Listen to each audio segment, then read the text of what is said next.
Hello everyone and welcome to a spectacular issue of Retro Gamer where we celebrate Sonic the Hedgehog. And as you can see, Nick's very excited because Sonic's his favourite game, and this was an opportunity to write about a character who's pretty much shaped and moulded his life. So anyway, before we get into that exciting stuff, let's take a look inside the issue. Contents. There's Sonic wagging his tail. Okay then, Nick, do you want to talk us through this? This is System Shock? Yeah. So Night Dive Studios have been doing upgrade ports and things for the PC for a while. They did the Turok ones we covered a while ago. Of course, yeah, that's good. They brought the original System Shock over to PC, and what they're doing here is a brand new, complete remake of the first game. They funded it through Kickstarter. It went extremely well. They had a $900,000 goal, and they made that easily, helped by the fact there was a demo for it. And we've spoken to Stephen Kick, who's the CEO of Night Dive, about the new game. Sweet. Yeah, this has been setting everybody alight, hasn't it? The Nintendo, the NES Mini. Yeah. I'm quite excited about this. It's an exciting looking piece of kit. Like, there are lots of plug and play machines that are kind of okay. This one should have Mega Drive 1, for example. The Atari flashbacks are okay. Flashbacks are okay. But this, it has Nintendo's build quality behind it. They're big in the manufacturing stuff. You can see they've used the custom Wii connectors for the control ports there. They've done an astonishing job in terms of licensing stuff. They've got Square on board with Final Fantasy. They've got Namco. Castlevania through Konami. Capcom, all sorts of stuff, as well as their own games. Like, you've got the Mario trilogy on there. You've got the both Zeldas. And plus there's some less well-known stuff, like Star Tropics is one that should be enjoyed by a bigger audience. So yeah, it just looks like a really exciting product.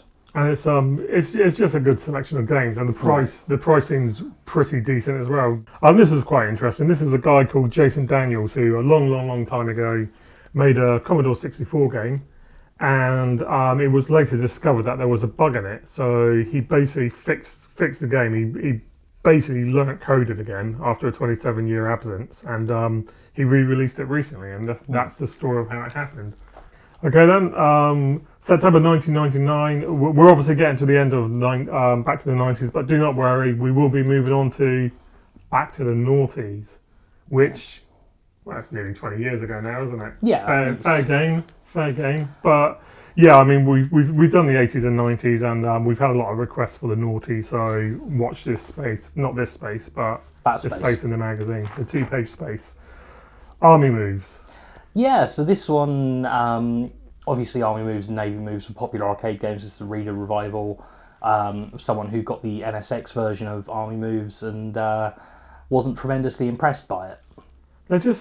I always remember with Dynamic was that they made these games that looked like absolutely amazing, but the playability wasn't there. Because they were just so bloody hard. Yeah, I mean, Army Moves in particular is really difficult. Although it's no game over, which was even harder. Nick, tell us about Sonic the Hedgehog, because I hear he's a pretty big deal for Sega. Yeah. He's been knocking around for a while. So, 25th anniversary, the first game came out in 1991. Obviously, it's well known the story that Sega essentially tried to make a mascot that could compete with Mario. What we have here is a look back at not so much the creation of Sonic, but all the stuff that Sonic did over the years. So just propelling the Mega Drive into the kind of space where it could compete with the SNES. You had the coordinated worldwide launch of Sonic 2. And even best Sonic game, I recall you saying once. I may have said that in the past. Not under duress or anything. No, not at all. And even things like Sonic and Knuckles doing an expansion pack, which is completely unheard of on consoles. And so we've spoken to Takashi Iizuka, who's the head of Sonic team, about that, and he's obviously a veteran of the Mega Drive days. We've looked at the impact on fans. You've got a look at the mods, some of which you can now get on Steam. Of course, yeah, through the new Sega service they've done, which is pretty good. Looking at Crazy Collector, who has the fruit machine that they did in the early 90s. It was crazy stuff. And Summer of Sonic, the fan convention, which you went to the other weekend. Thoroughly enjoyed. Yeah, so it's a nice and somewhat different look at Sonic's history than we've done in recent times. Moving on from that, we've also had a look at another thing that Sonic... Okay, don't forget two new Sonic games. The two new Sonic games. So you got Project Sonic 2017 was announced at the Sonic 25th party. We don't know much about it. The one that's much more exciting at the moment is Sonic Mania, which is a brand new 2D Sonic game that actually plays like a Mega Drive game and looks like a somewhat souped up 32X or even Saturn game. I had a go on that at Summer of Sonic. It plays really well. I can't wait to have more time with it. And we've got an additional interview with Azuka in the next issue where he talks in depth on Sonic Mania. The other thing that Sonic inspired was a hell of a lot of copycats. You had all the mascots with attitude in the 90s, so guys like Radical Rex, Super Frog, Zool here, whose programmer we've interviewed. And, there were some good ones, some not so good, but for a while it seemed like if you had a console, you had platform games. That's just what you got. So we've sort of broken down how that came to be, what's the kind of things that you expected in those games, and of course what it was like to compete with the big name characters. And of course we've got a Hall of Fame and Hall of Shame here, including some really dodgy stuff like Bubsy 3D and Awesome Possum. And Punky Skunk. Never forget Punky Skunk. Never forget Punky Skunk. Okay then, so moving on, we've got Slap Fight. It's a really early Toaplan shooter. It's probably one of the first ones, along with Tiger Heli, where they really started to develop their own style. It's kind of a little bit like Xevious in the way it looks. You've got your scrolling background, and you've got things going below you which you can take out. Now, one of the things that's quite cool about Slap Fight is it's very organic in the way it's made, so that you've got all the actual enemies in it. They're on the ground and they all follow certain things, so there'll be paths. So you know that if you see like a clump of trees, you know that you've got nothing to worry about because nothing's going to come through there because they can't go through them. And the other unique thing about Slap Fight is it's one of the few games to copy Gradius's power bar system, where you light up different things and then you select the item you want to activate it. But with this one, all the actual weapons would bolt onto your ship and either expand it or change it. So it's a really cool early shooter. We've managed to get hold of Nick Bruti, who worked on the Spectrum conversion, and we've obviously looked at all the various conversions available for it. License to Thrill is Top Gun. I never played this back in the day, but my general opinion of it was that it was not supposed to be one of Ocean's better conversions. No, I mean the one that I played was Top Gun Second Mission on the NES. That sounds terrible. It was no Afterburner. And but this is obviously a look at it. Looks at the original film, as well as we speak to one of the guys who worked on the actual Spectrum conversion of it. All three the same Monty. Really cool little platformer. The Minority Report is on the Amiga 500, so we haven't heard of any of these. Oh no, everyone's heard of Weird Dreams, haven't they? But I would say No Second Prize was one I'd heard of, purely because you can reverse in the pit lane from the off and get a really quick game over. Oh, that's pretty sneaky. But this is a look at some of the more obscure games for the system, and it's been done by Kim Justice, who is an up-and-coming YouTube sensation, and if you like retro stuff, you've probably already seen her videos. She's rather good. Mm-hmm. Sinclair ZX81, 35 years old. Blimey. It just makes you feel old. I mean, I've got one in my flat. It's older than I am. I can still remember going around with mates, and we'd go on his TV, because again, back then there was like one TV in the house, and you had to wait until his dad had finished watching Match of the Day, and then you could go on it for maybe like 35 minutes. So by the time this sodding game loaded, you had about 20 minutes to play on it. But, and that's if the RAM pack didn't wobble. Yeah, and that's if the RAM pack didn't wobble. So it explains the infamous RAM pack wobble, and it basically looks at the creation of this system, and we've even got a few cool prototype type sketches of it. Mm-hmm.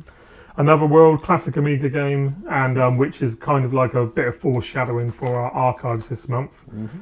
Have you played Star Wars Episode 1 Racer? Do you know what? I have played it, and it's one of those games that I didn't get. I was a PlayStation kid, and this was obviously on the N64. PlayStation. But it was one of those games that I was quite jealous of, because although Star Wars Episode 1 wasn't the greatest film, pod racing scene was one of the highlights of it, and the yeah, game was definitely. actually just really, really cool. They'd done a fantastic job on transforming what was a fairly limited part of the film into a race that could hold up against things like, I mean, you had F-Zero and Wipeout on the N64 as well, and this held up against those. Oh yeah, no, I prefer it. I mean, one of the cool things as well is you could emulate the pods, and you could have a controller in each hand, and you could do the steering. Quite hard to do, but it was nice and authentic. Made you feel like Anakin, although nobody wants to feel like an annoying little brat from that first film. But I digress. So the foreshadowing I was talking about is Delphine Software International. Very well known for making the likes of Flashback and making the likes of Another World. It's probably less well known that after all that, they continued to have quite a lot of success, particularly with a series of racing games called Motor Racer. So the entire story's here. We've spoken to various people involved with the actual company, and it's a rather awesome read. Future classic, Grand Theft Auto 5. You must love this. Never played it. Never played it. I got it. My flatmate got it. In fact, when it had just first come out, it was mind blowing what they were doing on consoles that were at that point nearly a decade old. Oh yeah, I mean it was a massive technical achievement on the 360, wasn't it? But this is obviously one of the newer games that we cover, which we're convinced that people will still be playing in years to time, and based on what I've heard, that's certainly going to be the case. Okay then, Smash Brothers. I didn't really click with the Smash Brothers series until later. This was something that I played and I kind of struggled to get on with it. I was always intrigued by the concept of essentially Pikachu and Mario having a fight. I have a horrible story that I will say about Smash Brothers. And basically, for Christmas one year, my wife brought me Jet Force Gemini. Yeah. But I really wanted Super Smash Brothers. Mm-hmm. And obviously, I open up the present and I was like, this isn't Smash Brothers. Yeah. And she got really upset. And but she got even more upset when on the next day, which was obviously Boxing Day, there was a shop open, and I marched her down to the shop where she'd bought it from, and I swapped it for Smash Brothers. And I don't really understand why she was upset, because she'd now got me something which I was happy with. So surely she should be happy. But that's my sad Smash Brothers story. I'm not normally like that, but I really wanted this game. The thing is like everybody was going mental about it because it had taken so long to arrive in the UK. Yeah. The excitement was building for it, and I just really wanted to punch Pikachu in the face, and this was a game where you could do that, and it was such an unconventional fighting game. Yeah, I mean that's the thing that's made it stand out, and that's one of the reasons why it's more than so many of the other crossover fighters that exist, because you've got that sort of weird, almost platform game style to it with the stages and things, and obviously you've got the party style of stuff with the items. It makes it a bit more like Mario Kart for the fighting set. Yeah, I mean, but that's one of the things I love about Nintendo. It's like it's rather telling as well that when you look at, I think when Sony attempted it with their PlayStation All-Stars game on the Vita and PS3, and it's like, hey, look, here's a bunch of characters that nobody cares about. Yeah. Whereas with Nintendo, you've got all these iconic characters, and the way they were able to pull them in, and it works. Yes, it's been, like you said, it's been improved by the early games of that. But when this came out, I absolutely hammered this. I unlocked all the characters. I just absolutely loved it, and I've always had a special fondness for Smash Brothers. Handhelds.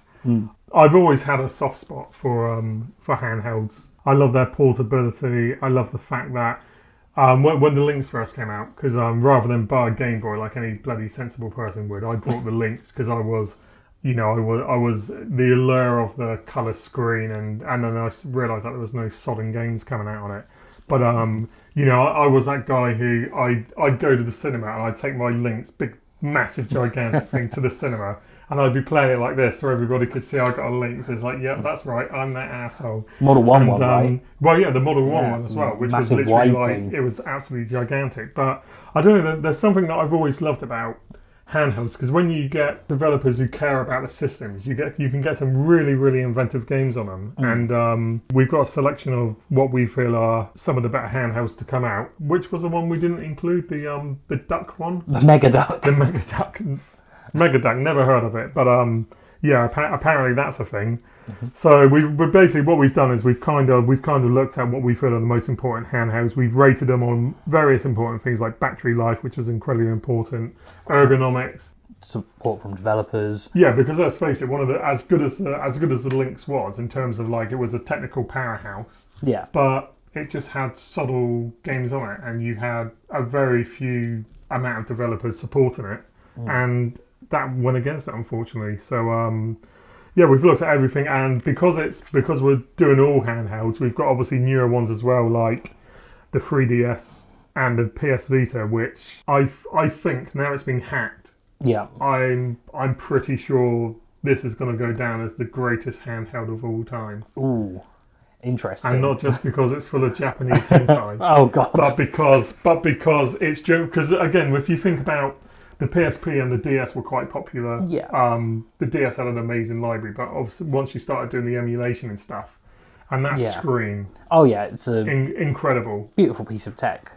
And yeah, I'm expecting good things from the emulation scene. Not that I can use that at the moment because I stupidly updated my system the other day. Oh right, yeah. While I was on holiday, completely forgot about it. But yeah, so we've got things like the Supervision, we've got the Nomad, we've got 3DS. Yeah, I mean, we've pretty much tried to get all the cool systems. We've got a few developer interviews in there as well. So you may agree with our opinions on which ones are the best and which are the worst. And if you don't, obviously, by all means, come onto the forum or let us know in the comments. I mean, out of interest, Nick, what's your favourite? What handheld do you have a particular soft spot for? As much as I want to say the Vita because it's the one I'm playing with most at the moment, it's still the Neo Geo Pocket.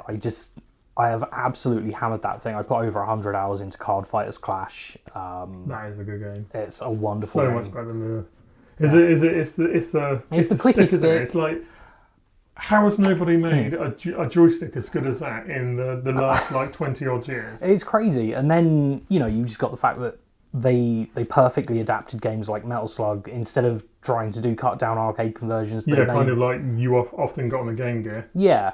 Instead, you had something that was tailored to the platform. So you had your soldiers that you could collect, and things like that. It was very, very good.